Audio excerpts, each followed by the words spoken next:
അധ്യാപക ജോലിയിലെ സർഗാത്മക സാന്നിധ്യമായി ഹോസ്ദുർഗ് PRCയിൽ സേവന സന്നദ്ധനായി ഔദ്യോഗിക ജീവിതം നയിക്കുന്നതോടൊപ്പം ജില്ലയിലെ മികച്ച വോളിബോൾ താരം, വോളിബോൾ ടൂർണമെന്റുകളിലെ റഫറി, മികച്ച ശബ്ദ സൗന്ദര്യത്തിനുടമയായ അനൗൺസർ, നാടൻപാട്ട് കലാകാരൻ, കുട്ടികൾക്കും മുതിർന്നവർക്കുമുള്ള അറിവരങ്ങ് ക്യാമ്പുകളിലെ സകലകലാവല്ലഭനായ ട്രെയിനർ, വ്യക്തിത്വ വികസന ക്ലാസുകളിലെ നിറസാന്നിധ്യം, വിവിധ കലോത്സവങ്ങളിലെ വിധികർത്താവ്, നാടൻപാട്ട് പരിശീലകൻ, ഇങ്ങനെ കൈവച്ച മേഖലകളിലെല്ലാം തൻ്റേതായ ഒരിടം അടയാളപ്പെടുത്തിയ, തൊട്ടതെല്ലാം പൊന്നാക്കിയ ഒരു യുവ പ്രതിഭ വിരിക്കുളത്തെ സി ഷൈജു മാഷാണ് കലാകായിക അധ്യാപന രംഗത്തെ മികച്ച നേട്ടങ്ങളുടെ ഈ നേരവകാശി. ഇദ്ദേഹം തനിച്ചിലൂടെ തൻ്റെ വിജയ പദങ്ങളിലേക്കുള്ള പ്രയാണകഥ നിങ്ങൾക്കായി പങ്കുവെക്കുന്നു. ആടിയും പാടിയും കളിച്ചും പഠിച്ചും പഠിപ്പിച്ചും ഷൈജു വിരിക്കുളം കലാകായിക രംഗങ്ങളിൽ ചുവടുവെച്ച ആ കയ്യെത്തും ദൂരത്തെ കുട്ടിക്കാലത്തേക്ക്, ഒപ്പം സ്കൂൾ കലാലയ വിദ്യാഭ്യാസകാല സ്മരണകളിലേക്ക്. തീർച്ചയായിട്ടും സ്കൂളിൽ ഒരുപാട് അവസരങ്ങൾ ഒരു 7 വർഷക്കാലം ലഭിച്ചിട്ടുണ്ട്. ഒരുപാട് അധ്യാപകരുടെ ഇപ്പോൾ മുഖം മനസ്സിലേക്ക് വരുന്നുണ്ട്. ഏതായാലും പഠിക്കാൻ അങ്ങനെ നല്ലൊരു ഒന്നാം സ്ഥാനത്തല്ലെങ്കിൽ മിടുക്കാൻ ആയിരുന്നില്ലെങ്കിലും മറ്റ് കലാരംഗത്തൊക്കെ സജീവമായിട്ട് പങ്കെടുക്കാൻ വേണ്ടി പറ്റിയിരുന്നു. ഒരുപാട് ഇപ്പോൾ സ്കൂൾ തലത്തിൽ കലാമേളയിൽ പങ്കെടുത്ത് സബ് ജില്ലാ തലത്തിലാണെങ്കിൽ അതിൻ്റെ ഉയർന്ന തലത്തിൽ പങ്കെടുക്കാനുള്ള അവസരം ഉണ്ടായിട്ടുണ്ട്. സ്കൂളിലെ അധ്യാപകർ, പ്രത്യേകിച്ച് എനിക്ക് എടുത്തു പറയാൻ തോന്നുന്നത് സ്കൂളിലെ രാജേശ്വരി ടീച്ചർ, നമ്മുടെ കരുണാകരൻ മാഷ് പോലുള്ള അധ്യാപകരാണ് കൂടുതലായിട്ട് എൻ്റെ കലാരംഗത്ത് പ്രോത്സാഹനം തന്നിട്ടുള്ള അധ്യാപകർ. പിൽക്കാലത്ത് എൻ്റെ അധ്യാപന ജീവിതത്തിലേക്ക് എന്നെ സ്വാധീനിച്ചിട്ടുള്ള 2 അധ്യാപകരും അവർ തന്നെയെന്ന് വേണമെങ്കിൽ പറയാൻ വേണ്ടി പറ്റും. സ്കൂളിൽ ഞാൻ പങ്കെടുത്ത പ്രധാനപ്പെട്ട മത്സര ഇനങ്ങളെന്ന് പറയുന്നത് ലളിതഗാനം, കവിത, സംഘഗാനം പോലുള്ള മത്സരങ്ങളാണ് പങ്കെടുത്തിട്ടുള്ളത്. അപ്പോൾ സ്കൂൾ തലത്തിൽ തന്നെ പങ്കെടുത്ത് അതിൻ്റെ 1ാം സ്ഥാനം നേടി സബ് ജില്ലാ തലത്തിൽ പങ്കെടുക്കാൻ അവസരം ഉണ്ടായിട്ടുണ്ട്. സബ് ജില്ലാ തലത്തിൽ ലളിതഗാനത്തിനൊക്കെ 1ാം സ്ഥാനം ഒരു 2-3 വർഷങ്ങളൊക്കെ പ്രൈമറി തലത്തിൽ കിട്ടിയിട്ടുണ്ട്. അതിനുശേഷം ഹൈസ്കൂളിൽ തൊട്ടടുത്ത് തന്നെ പ്രദേശമായ പരപ്പ ഗവൺമെൻറ് ഹയർ സെക്കൻഡറി സ്കൂളിലായിരുന്നു. അവിടെ 8ാം ക്ലാസ് മുതൽ 10ാം ക്ലാസ് വരെ ആണ് പഠിച്ചത്. അവിടെ ഈ ഹൈസ്കൂൾ ആയതുകൊണ്ട് തന്നെ ഒരുപാട് അവസരങ്ങൾ തീർച്ചയായിട്ടും ഉണ്ട്. പ്രൈമറി തലത്തിൽ നിന്നതിനേക്കാളും കൂടുതൽ ഹൈസ്കൂളിൽ അവസരങ്ങൾ ഉണ്ടായിട്ടുണ്ട്. അപ്പോൾ അത്യാവശ്യം കലാരംഗത്തൊക്കെ പ്രൈമറി തലത്തിൽ ഇടപെടുന്നതുകൊണ്ട് അറിയാവുന്ന കുട്ടികൾ അവിടെ എത്തുമ്പോഴേക്കും എൻ്റെ പേര് അവിടെ അധ്യാപകരോടൊക്കെ ആദ്യം തന്നെ വിളിച്ചു പറയും. അപ്പോൾ അങ്ങനെ ഒരു അനുഭവം മനസ്സിലുണ്ട്. നമ്മുടെ കൂട്ടുകാരൊക്കെ ആദ്യം വിളിച്ചു പറയും. അപ്പോൾ തന്നെ പേര് പരിപാടിയിൽ പങ്കെടുക്കുന്നതിന് പേര് കൊടുക്കാനും അങ്ങനെ ഒരുപാട് കലോത്സവ സമയത്ത് മറ്റ് മത്സരങ്ങളിലും എന്നുവെച്ചാൽ നമ്മൾ സംഘഗാനം, ലളിതഗാനം, കവിത കൂടാതെ മോണാക്ട് പോലുള്ള നാടകം പോലുള്ള മത്സരങ്ങളിൽ പങ്കെടുക്കാൻ ഹൈസ്കൂൾ തലത്തിൽ അവസരം കിട്ടിയിട്ടുണ്ട്. സ്കൂൾ തലത്തിൽ പങ്കെടുത്ത സബ് ജില്ലാ തലത്തിൽ ഹൈസ്കൂളിൽ ഫസ്റ്റ് കിട്ടിയ അനുഭവമില്ല. സ്കൂൾ തലത്തിൽ 1ാം സ്ഥാനം കിട്ടി. ഹൈസ്കൂളിൽ സബ് ജില്ലാ തലത്തിൽ പോയിരുന്നു, പക്ഷേ സ്ഥാനം നേടാൻ വേണ്ടി ആ വർഷം പറ്റിയില്ല. ഹൈസ്കൂൾ തലത്തിൽ കിട്ടിയിരുന്നില്ല. ഹൈസ്കൂൾ തലത്തിൽ എന്നെ സ്വാധീനിച്ച ഒരു അധ്യാപകൻ എന്ന് പറയുന്നത് ഒരിക്കലും മറക്കാൻ പറ്റാത്തൊരു അധ്യാപകനാണ്. എന്നെ ഇംഗ്ലീഷ് പഠിപ്പിച്ച മിനി ടീച്ചർ എന്ന് പറയുന്ന ഒരു അധ്യാപികയാണ്. ടീച്ചർ ഇന്നും ആ സ്കൂളിൽ ജോലി ചെയ്യുന്നുണ്ട്. ടീച്ചർ വളരെ നന്നായി എനിക്ക് തോന്നുന്നു എന്നെ ഇംഗ്ലീഷ് സബ്ജക്റ്റിലേക്ക് എന്നെ ആകർഷിച്ച ഒരു അധ്യാപികയാണ് മിനി എന്ന് പറയുന്ന ടീച്ചർ ഇന്നും വിദ്യാലയത്തിൽ തന്നെ ജോലി ചെയ്യുന്നുണ്ട്. ടീച്ചർ ഇപ്പോൾ നമുക്ക് കാണുമ്പോഴും ആ ഒരു അനുഭവം ഷെയർ ചെയ്യാറുണ്ട്. പിന്നെ എന്നെ സ്വാധീനിച്ച ഒരുപാട് കൂട്ടുകാരുണ്ട്. എൻ്റെ ഹൈസ്കൂൾ കാലഘട്ടത്തിൽ എൻ്റെ പഠനത്തിന് സ്വാധീനിച്ച കൂട്ടുകാരെന്ന് പറയുന്നത് പ്രധാനമായും എടുത്തു പറയേണ്ട 1-2 പേരുകളുണ്ട്. ഒന്ന് നമ്മുടെ ഇപ്പോൾ എഞ്ചിനീയർ ആയി ജോലി ചെയ്യുന്ന ഒരു രജീഷ്, അതുപോലെ തന്നെ ഇപ്പോൾ ചെന്നൈയിൽ എഞ്ചിനീയറായി ജോലി ചെയ്യുന്ന ഒരു മനോഹർ എന്ന് പറഞ്ഞൊരു കുട്ടിയുണ്ട്. 2 പേരും നന്നായി പഠിക്കുന്ന കുട്ടികളാണ്. അപ്പോൾ അവർ എന്നെ പഠന രംഗത്ത് ഒരുപാട് സഹായിച്ചിട്ടുണ്ട്. പരീക്ഷ സമയങ്ങളിലൊക്കെ നമ്മൾ ഒന്നിച്ചിരുന്ന് വായിക്കുന്ന അനുഭവങ്ങളൊക്കെ മനസ്സിലുണ്ട് തീർച്ചയായിട്ടും. അപ്പോൾ അങ്ങനെ 10ാം ക്ലാസ്സിൽ നിന്ന് നല്ല റിസൾട്ട് വാങ്ങി ഹയർ സെക്കൻഡറിയിലേക്ക് പോകുമ്പോൾ എൻ്റെ മനസ്സിലുണ്ടായിരുന്നത് അധ്യാപന മേഖലയല്ല, ശരിക്കും ഉണ്ടായിരുന്നത് ഒരു ടെക്നിക്കൽ മേഖലയിലേക്ക് പോകാമെന്നുള്ളത്. അതിൻ്റെ ഭാഗമായിട്ടാണ് വൊക്കേഷണൽ ഹയർ സെക്കൻഡറി തിരഞ്ഞെടുത്തത്. വൊക്കേഷണൽ ഹയർ സെക്കൻഡറി സ്കൂളിൽ കയ്യൂർ ആണ് പഠിച്ചത്. കയ്യൂർ എൻ്റെ അച്ഛൻ്റെ നാട് കൂടിയാണ് കയ്യൂർ. അപ്പോൾ Kayyur government vocational higher secondary സ്കൂളിൽ 2 വർഷം പഠിച്ചു. ഇലക്ട്രോണിക്സ് ആയിരുന്നു ട്രേഡ്. അങ്ങനെ ഇലക്ട്രോണിക്സ് 2 വർഷം പഠിച്ചിട്ട് അവിടെ എനിക്ക് തോന്നുന്നു ആ വർഷം ഏറ്റവും ഉയർന്ന മാർക്ക് വാങ്ങി പാസ്സാകാൻ വേണ്ടി പറ്റിയിട്ടുണ്ട്. അവിടെ അങ്ങനെ കലാരംഗത്ത് കൂടുതൽ അവസരങ്ങളൊന്നും ഉണ്ടായില്ല. കാരണം വൊക്കേഷണൽ ഹയർ സെക്കൻഡറി സ്കൂൾ ആയതുകൊണ്ട് തന്നെ അങ്ങനെ ഒരു മത്സര രംഗത്തൊക്കെ പങ്കെടുക്കാനുള്ള കാര്യമായിട്ടുള്ള അവസരങ്ങളൊന്നും ഉണ്ടായിരുന്നില്ല. പക്ഷേ സ്പോർട്സിന് കലാരംഗത്ത് അവിടുത്തെ ഒരു പവിത്രൻ മാഷ് PT മാഷായിരുന്ന കാലത്ത് ഒരുപാട് അവസരങ്ങൾ ഉണ്ടായിരുന്നു. വോളിബോളുമായി ബന്ധപ്പെട്ട് കുറച്ച് പരിശീലനവും അതുപോലെ മത്സരങ്ങൾക്ക് പങ്കെടുക്കാൻ വേണ്ടി പറ്റിയിരുന്നു. ഇലക്ട്രോണിക്സ് എന്ന് പറയുന്ന മേഖലയിൽ ഇനി ഉയർന്ന് പഠിക്കാൻ വലിയ താല്പര്യം തോന്നുന്നില്ല. അധ്യാപന മേഖല തന്നെ തിരഞ്ഞെടുക്കാമെന്നതിൻ്റെ ഭാഗമായിട്ട് എന്നെ സ്വാധീനിച്ച മിനി ടീച്ചറും ഞാൻ നേരത്തെ പറഞ്ഞ പ്രൈമറി തലത്തിലെ രാജേശ്വരി ടീച്ചറും കരുണാകരൻ മാഷും ഒക്കെ എന്നെ പഠിപ്പിച്ചൊരു അനുഭവം എൻ്റെ മുന്നിലുണ്ട്. അപ്പോൾ അധ്യാപകനാവാനുള്ളൊരു താല്പര്യം കൊണ്ട് അങ്ങനെ TTCക്ക് അപേക്ഷിക്കുകയുണ്ടായി. അങ്ങനെയാണ് ആദ്യത്തെ ലിസ്റ്റിൽ തന്നെ TTCയിൽ റാങ്ക് ലിസ്റ്റ് വരികയും അങ്ങനെ കണ്ണിവൽ ഗവൺമെൻറ് TTയിൽ TTCക്ക് ചേരുകയും ചെയ്തു.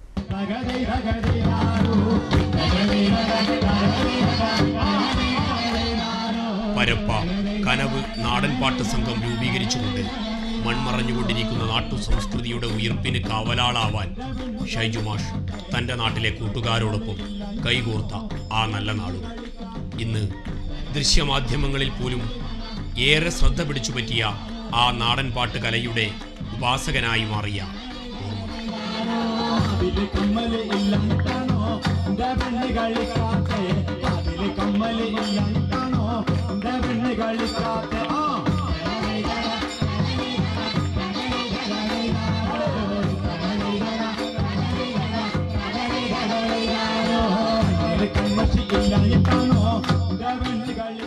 പരപ്പ കേന്ദ്രീകരിച്ച് 2008 വർഷത്തിൽ കനവ് നാടൻപാട്ട് സംഘം എന്ന രീതിയിൽ ഒരു സംഘം രൂപീകരിക്കുകയും നമ്മുടെ സുഹൃത്തുക്കളായിട്ടുള്ള കുറച്ച് പേര് അതിൽ സംഘാടകരായി നിൽക്കുകയും അങ്ങനെ ഒരു 3 വർഷം ആ ഒരു സംഘവുമായി ബന്ധപ്പെട്ടുകൊണ്ട് കുറച്ച് വേദികളിൽ പരിപാടി അവതരിപ്പിച്ച് തുടങ്ങി.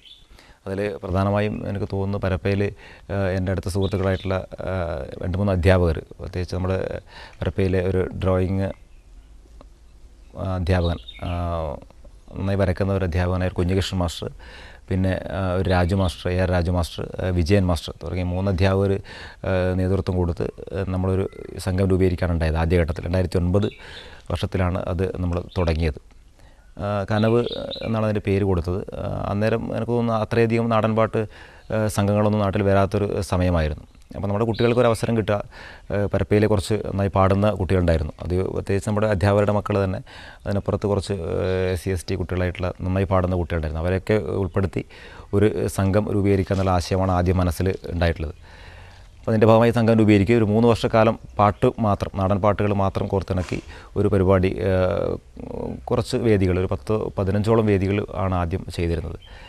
പിന്നെ എനിക്ക് തോന്നി ഏതായാലും കുറച്ചുകൂടി വിപുലമായിട്ട് ആ സംഘം ഒന്ന് മെച്ചപ്പെടുത്തണമെന്നും കുറേ കൂടി കുട്ടികളെ ഉൾപ്പെടുത്തി അവസരങ്ങൾ ഉണ്ടാക്കാനുള്ളൊരു ശ്രമത്തിൻ്റെ ഭാഗമായി നമ്മുടെ ഈ നേരത്തെ പറഞ്ഞ അധ്യാപകരൊക്കെ ഒന്ന് ഇരിക്കുകയും അതിൻ്റെ ഒരു വർക്ക്ഷോപ്പ് എന്ന രീതിയിൽ ഒരുപാട് പാടാൻ കഴിവുള്ള കുട്ടികളൊക്കെ ഉൾപ്പെടുത്തി വിഷ്വലുകൾ, അതായത് നമ്മുടെ കലാരൂപങ്ങൾ, പ്രത്യേകിച്ച് മംഗലം കളി, ആദിവാസി നൃത്തരൂപങ്ങളായ മുടിയാട്ടം, അതേപോലെ വടിനൃത്തം, മറയൂരാട്ടം, കൊരമ്പ് നൃത്തം പോലുള്ള ആദിവാസി നൃത്തങ്ങളൊക്കെ ഉൾപ്പെടുത്തി ഒരു വളരെ വിപുലമായിട്ട് ഒരു സംഘം തന്നെ തുടർന്നു കൊണ്ട് പോകണമെന്ന ആഗ്രഹത്തിൻ്റെ ഭാഗമായിട്ടാണ് എനിക്ക് തോന്നുന്നു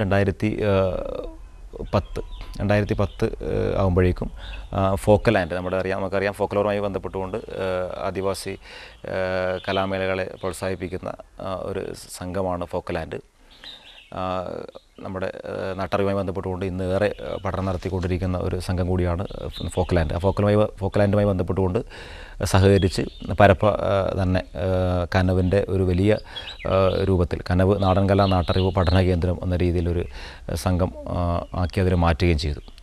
അത് തുടങ്ങിയതിന് ശേഷം ഒരുപാട് വേദികൾ നമ്മൾ ഇതിനകം തന്നെ ഒരു 60ഓളം വേദികൾ ഇതിനകം തന്നെ നമ്മൾ പരിപാടി അവതരിപ്പിച്ച് കഴിഞ്ഞു.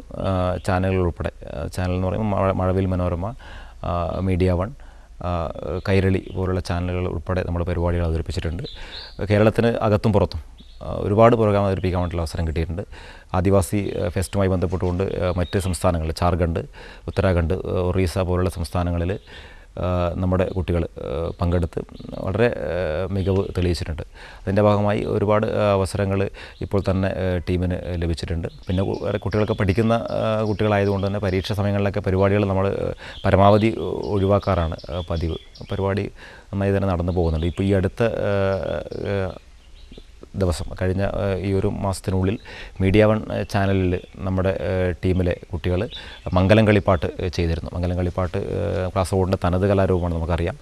അപ്പോൾ മീഡിയ വൺ ചാനലിലെ പാട്ടുവഴി എന്ന് പറയുന്ന ഒരു പ്രത്യേക എപ്പിസോഡുമായി ബന്ധപ്പെട്ടുകൊണ്ട് എന്നെ വിളിക്കുകയും അപ്പോൾ അതുമായി ബന്ധപ്പെട്ട് ഒരു പരിപാടി അരമണിക്കൂർ ഉള്ള ഒരു എപ്പിസോഡ് പൂർണ്ണമായും നമ്മുടെ കുട്ടികളെ പങ്കെടുപ്പിച്ചുകൊണ്ട് നമ്മുടെ കുട്ടികളുടെ വീടിൽ നിന്ന് തന്നെയാണ് ആ പരിപാടി ഷൂട്ട് ചെയ്തിട്ട് നേരിട്ട് അവർ വന്ന് ചെയ്തൊരു പ്രോഗ്രാമാണ്.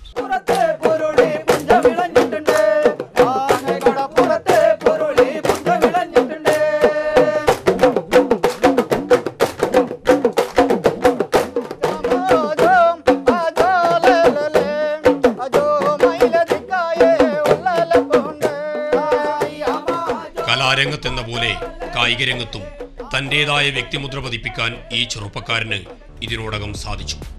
ആകാശത്ത് പറന്നുയർന്ന് മനോഹരങ്ങളായ സ്മാഷുകൾ തീർക്കുന്ന തൻ്റെ നാട്ടിലെ വോളിബോൾ കളിക്കളങ്ങൾക്ക് സാക്ഷിയായി വളർന്ന ഷൈജുവിന് പിന്നീട് ആ കളി ഹരമായി. വോളിബോളിൽ കാസർഗോഡ് ജില്ലയെ പ്രതിനിധീകരിച്ച് സംസ്ഥാന മത്സരങ്ങളിൽ പങ്കെടുത്ത് മികച്ച വിജയങ്ങൾ കൊയ്ത ഈ കായിക താരം തൻ്റെ ഔദ്യോഗിക തിരക്കുകൾ കാരണം ഇന്ന് കളിക്കളങ്ങളിൽ സജീവമല്ലെങ്കിലും മികച്ച വോളിബോൾ റഫറിയായി ജില്ലയ്ക്കകത്തും പുറത്തും ഒരുപോലെ ശ്രദ്ധേയനാണ്. ആ കായിക സ്നേഹത്തുടിപ്പുകളിലേക്ക് പ്രൈമറി ക്ലാസ്സുകളിൽ പഠിക്കുമ്പോൾ തന്നെ വോളിബോൾ എന്ന് പറയുന്ന കായിക വിനോദം മനസ്സിലേറെ സ്വാധീനിച്ചൊരു കളിയാണ്. പ്രത്യേകിച്ച് നമ്മുടെ നാട്ടിൽ വോളിബോളാണ് പണ്ട് മുതലേ കളിച്ചു വരുന്നൊരു കായിക വിനോദം എന്ന് പറയുന്നത്. തൊട്ടടുത്ത പ്രദേശമായ ബിരിക്കുളം, കാളിയാനം പോലുള്ള സ്ഥലങ്ങളിൽ അന്ന് വോളിബോൾ ഏറെ പ്രചാരത്തിലുണ്ടായിരുന്നു. വൈകുന്നേരങ്ങളിൽ ടൂർണമെൻറ്റൊക്കെ സംഘടിപ്പിക്കാറുണ്ട്. വൈകുന്നേരങ്ങളെന്നും കളിക്കുന്ന കുറേ കളിക്കളങ്ങൾ നമ്മുടെ നാട്ടിലുണ്ട്.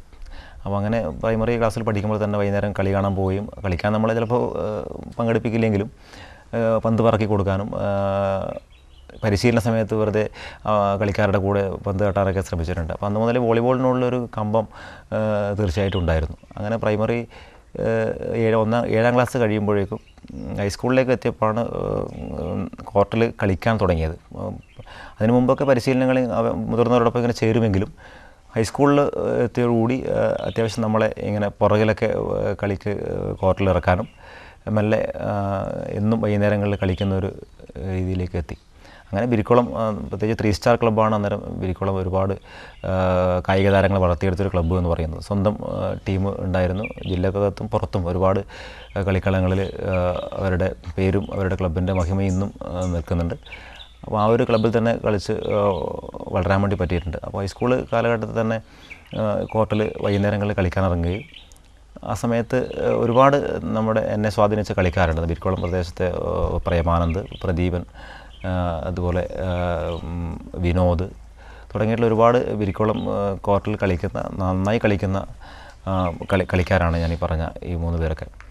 അപ്പോൾ അവരോടൊപ്പം കളിച്ച് വളർന്ന് ഹൈസ്കൂള് ആകുമ്പോഴേക്കും ഈ നമ്മുടെ സബ് ജൂനിയർ, ജൂനിയർ പോലുള്ള ജില്ലാതല സെലക്ഷനുകൾ പങ്കെടുത്ത് സബ് ജൂനിയർ മത്സരങ്ങളിലും ജൂനിയറിലും ജില്ലാ ടീമിനെ പ്രതിനിധീകരിച്ച് സംസ്ഥാന തലത്തിലും മത്സരിക്കാൻ അവസരം കിട്ടിയിട്ടുണ്ട്. ജില്ലാ ടീമിൻ്റെ ഭാഗമായിട്ട് സംസ്ഥാനത്ത് മത്സരിച്ചിട്ടുണ്ട്.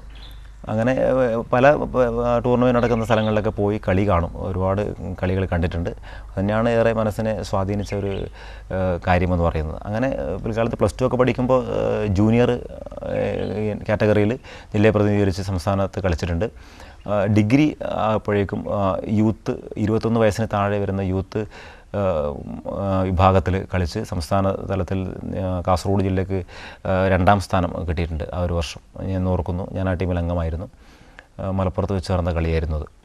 അങ്ങനെ യൂത്ത് കഴിഞ്ഞ് പിന്നെ സീനിയറിൻ്റെ ഇതിലേക്ക് എത്തി. യൂത്ത് കഴിഞ്ഞാൽ പിന്നെ സീനിയറാണ്. അങ്ങനെ വൈകുന്നേരങ്ങളിൽ കളിക്കുന്നതോടൊപ്പം പുറമെ പോയി കളിക്കാനും ഒരുപാട് അവസരം കിട്ടിയിട്ടുണ്ട്. മറ്റു ടീമിനോടൊപ്പം നമ്മുടെ നാട്ടിലെ ക്ലബ്ബ് ബിരിക്കുളത്തിൽ 3 സ്റ്റാർ ആയാലും അതിനിപ്പുറത്ത് നവോദയ വോളി ക്ലബ്ബ് ബിരിക്കുളവും ഉണ്ട്. അവരോടൊപ്പം കുറേ പുറമെയുള്ള ക്ലബ്ബുകളിൽ ടൂർണമെൻറ്റിൻ്റെ ഭാഗമായി കളിക്കാൻ വേണ്ടിയിട്ട് അവസരം കിട്ടിയിട്ടുണ്ട്. അധ്യാപന ജീവിതത്തിലേക്ക് പ്രവേശിച്ചതിന് ശേഷം പൊതുവെ പരിശീലന സമയത്തിന് കുറച്ച് പരിമിതി ഉണ്ടായി നേരിട്ട്. കാരണം വൈകുന്നേരം സ്കൂളിൽ നിന്ന് എത്താൻ കുറേ വൈകുന്നതുകൊണ്ട് തന്നെ പരിശീലനത്തിന് സമയം കിട്ടാത്തൊരു പ്രശ്നമായതുകൊണ്ട് അങ്ങനെ കളിക്കാൻ പൊതുവെ സമയം കിട്ടാറില്ല. അതുകൊണ്ട് കളിയോടുള്ള കമ്പം ഒഴിവാക്കാനും പറ്റില്ല. ശനി ഞായറുകളുടെ സമയത്ത് കളിക്കാൻ പോകാറുണ്ട്. അങ്ങനെ പ്രാക്ടീസിൻ്റെ കുറവ് കൊണ്ട് തന്നെ കളി മെല്ലെ നിർത്തേണ്ടി വന്നു. പക്ഷേ വോളിബോളിനൊരു താല്പര്യവും ഇതിങ്ങനെ രക്തത്തിൽ ലയിച്ച ഒരു കായിക വിനോദമായതുകൊണ്ട് തന്നെ കാസർഗോഡ് ജില്ലാ വോളിബോൾ അസോസിയേഷൻ്റെ ഒരു ആവശ്യപ്രകാരം റഫറി ടെസ്റ്റിന് പോകാൻ വേണ്ടി പറയുകയും അങ്ങനെ 2012 പത്തനംതിട്ടയിൽ വെച്ച് നടന്ന റഫറി ടെസ്റ്റിൽ പങ്കെടുക്കുകയും റഫറി ടെസ്റ്റിൽ എ ഗ്രേഡോടെ സംസ്ഥാനത്ത് പാസ്സാവുകയും ചെയ്തു. അങ്ങനെ